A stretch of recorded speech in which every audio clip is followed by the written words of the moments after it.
এই দেশের মানুষ খুব বেশি অস্থির, বাংলাদেশের মানুষ খুব বেশি অস্থির।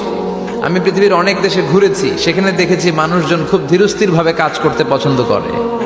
সুপার শপে যদি কিনতে যায়, they maintain the queue in super shop. Super শপে লম্বা লাইন, সবাই যে ওখানে ভদ্রভাবে দাঁড়ায়, একজনের পর একজন যাবে। টিকিট কাটতে যাবে, লম্বা লাইন, একজনের পর একজন দাঁড়ায়, একজন যাবে আরেকজন। তো ওখানে যদি কোনো বাঙালি থাকে তখন দেখা যায় তার অস্থিরতা। কেন সামনে এত লাইন, এত সময় লাগে কেন, আমি কখন পাবো, আমার কি হবে? অস্থিরতা আছে না নাই? মানে সে পারে না সামনে সবাইকে ডিঙ্গিয়ে আগে যে টাকা পে করবে, আগে যে টিকিট কাটবে। এই অস্থিরতা আমাদের কমাইতে হবে, ধৈর্যশীল হতে হবে। গোটা বিশ্বব্যাপী আমাদের এই বাংলাদেশের মানুষের এই বদনাম যে আমরা অস্থির প্রকৃতির, আমরা ঠান্ডা মাথায় ভাবি না। ঠান্ডা মাথায় ভাবতে হবে, ধৈর্যশীল হতে হবে। ইন্নামা সাবরু ইনদা সাদামাতিল উলা। বিষ্ণু বলেছেন, বিপদের প্রথম ধাক্কায় যে সবর ধারণ করতে পারে সেই তো সবুর। এজন্য বিষ্ণু দোয়া করতেন, আল্লাহুম্মা জাআলনি সাবুরা, আল্লাহ আপনি আমাকে ধৈর্যশীল বানান। ওয়া জাআলনি শাকুরা, আপনি আমার শুকরগুজার বান্দা বানান। বিশ্বনবীর চেয়ে ধৈর্যশীল, বিশ্বনবীর চেয়ে শুকরগুজার পৃথিবীর কেউ আছে? কথা বলেন। এমন তাবৎ কোনো অত্যাচার নাই যে অত্যাচার বিশ্বনবীর উপর করা হয় নাই। বিশ্বনবী মক্কার জামিনে যখন দাওয়াত দিতে লাগলেন, ওনারে পাগল বলা হতো, বলা হতো তুমি পাগল, বলা হতো মুহাম্মদ একটা কবি, বলা হতো মুহাম্মদ হচ্ছে গণক। বিশ্বনবী যখন রুকু দিতেন, সিজদায় চলে যেতেন, উটের পচা নারী ভুরি এনে বিশ্বনবীর কাঁধে ফেলে রাখা হতো। বিশ্বনবীর গলার মধ্যে রশি ধরে টান দেয়া হতো। কয়েকবার বিশ্বনবীর এই ঘাড়ের এই চামড়া ছিঁড়ে গিয়েছে, একবার চাদর টান দেওয়ার কারণে, আরেকবার রশি টান দেওয়ার কারণে। বিশ্বনবী কিছুই বলেন নাই, ক্ষমা করে দিয়েছেন।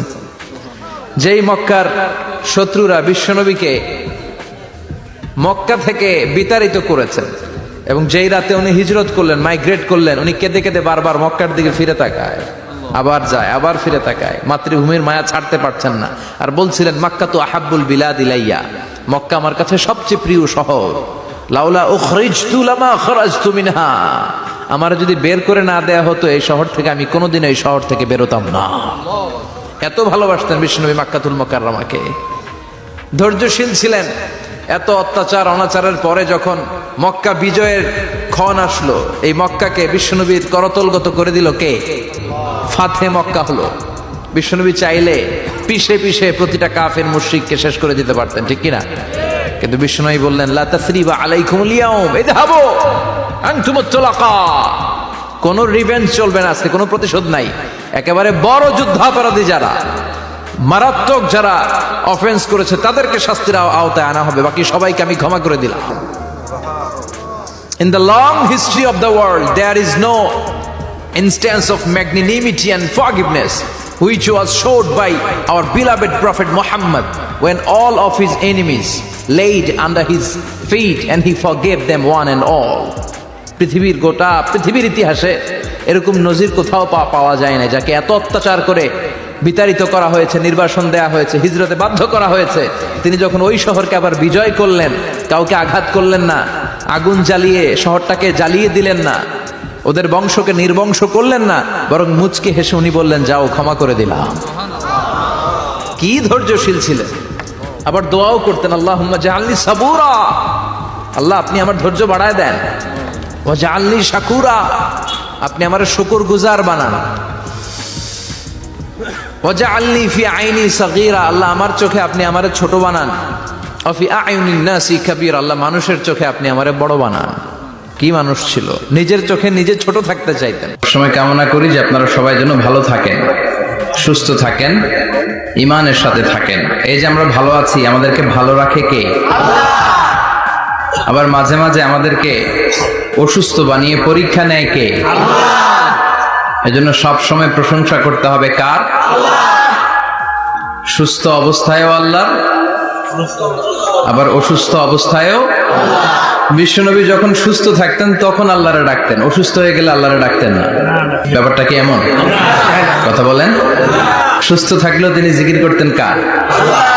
অসুস্থ অবস্থায় তিনি জিকির করতেন কার? বিশ্বনবী মাঝে মাঝে অসুস্থ হতেন না? কথা বলেন। বিশ্বনবী অসুস্থ হতেন, তারপরেও তিনি আল্লাহর কাছে চাইতেন। বিশ্বনবী বলতেন, ইদা সাআলতা ফাসআলিল্লাহ, যখন চাইবা আল্লাহর কাছে চাও। কার কাছে? না খাজা বাবা, ল্যাংটা বাবা, বড় হুজুর, মেজো হুজুর, ছোট হুজুর? কার কাছে? সহজ না হিসাবটা?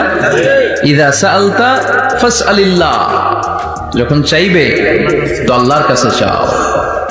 ওয়া ইদা ইসতাআনতা ফাসতাইন বিল্লাহ, সাহায্যের দরকার কার কাছে সাহায্য চাবা?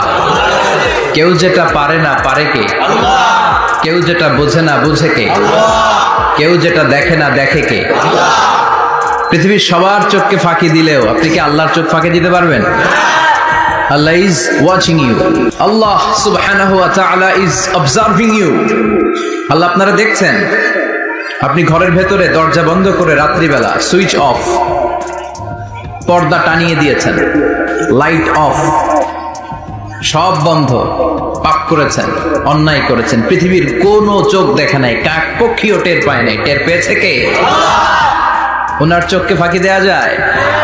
পুলিশের চোখ ফাঁকি দেয়া যায় কি যায় না? পুলিশ আসলেই জনগণের বন্ধু, ঠিক কিনা? আল্লাহ আমার পুলিশ ভাইদেরকে তুমি কবুল করো। তো এই পুলিশের চোখও কিন্তু ফাঁকি দেয়া যায়, যায় না? র্যাবের চোখ ফাঁকি দেয়া যায় না? বিডিআরের চোখ, পরীক্ষার হলে ম্যাজিস্ট্রেটের চোখ, ম্যাজিস্ট্রেট আছেন না এদিকে? আছে দু একজন। তো ম্যাজিস্ট্রেটের চোখও কিন্তু ফাঁকি দেয়া যায়। বিমানবন্দরে যাত্রীরা যখন নামে তখনই জিজ্ঞেস করে কোত্থেকে আসছে। যায়িনুল কুরআন বিআসওয়াতিকুম, তোমরা সুন্দর কণ্ঠে, সুললিত কণ্ঠে সুর করে কোরআন পড়ো, সুন্দর করে পড়ো। অনেকে বলে হুজুর আমার গলায় তো কোনো সুর নাই, আমি কি করব? প্রত্যেকের গলায় কিছু না কিছু সুর আছে। বাথরুমের ভিতরে ঢুকলে বোঝা যায়, যখন কাপড় কাচতেছেন আর গান গাইতেছেন মনের অজান্তে, তখন সুর চলে আসে। কোরআন পড়ার সময় সুর বেরোয় না, না? যার যেরকম সুর ওইটাই আপনি সুন্দর করে পড়বেন। আরব শায়েখরা যেই কণ্ঠে কোরআন পড়তেন ওই কণ্ঠে আপনি সুর করে তেলাওয়াত করবেন।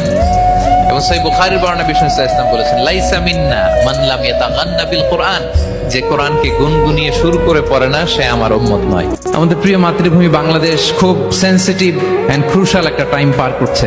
আমরা আমাদের প্রিয় মাতৃভূমির জন্য আজকের কেপটাউনের বাইতুল কুদস মসজিদ থেকে, মসজিদুল কুদস থেকে দোয়া করি, আল্লাহ তাআলা আমার প্রিয় মাতৃভূমি বাংলাদেশকে হেফাজত করুক। যেটাতে আমার দেশের কল্যাণ, যেটাতে আমার দশের কল্যাণ, আল্লাহ তাআলা সেই ফয়সালা করুক। আমরা সবাই এক দেহ এক প্রাণ।